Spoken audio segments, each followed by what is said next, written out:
Au cours de cette cérémonie de clôture du sommet pour un nouveau pacte financier mondial, plusieurs autres interventions ont été enregistrées.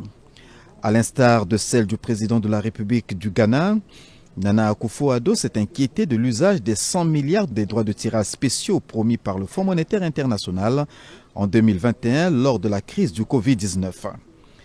Il s'agit des avoirs de réserve internationaux créés en 1969 par le FMI afin de compléter les réserves de change de ces pays membres.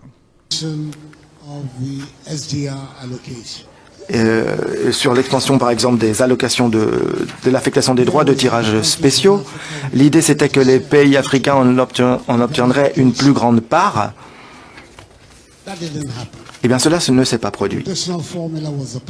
La formule traditionnelle a finalement été appliquée et je crois que ce que cela nous dit, c'est que quelles que soient les choses que nous proposions ici, nous devons vraiment détailler profondément ces propositions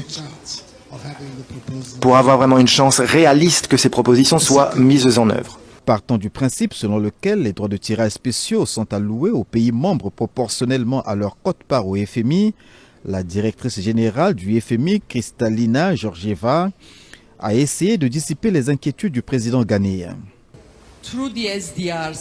Par le biais des droits de tirage spéciaux, nous avons pris deux décisions distinctes. Premièrement,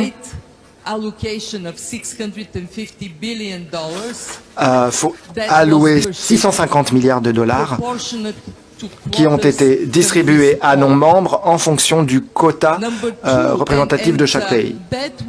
Et deuxièmement, et je vous rappelle, c'était pendant la période de la pandémie, lorsque les liquidités étaient rares et que les pays étaient désespérés de trouver une marge budgétaire.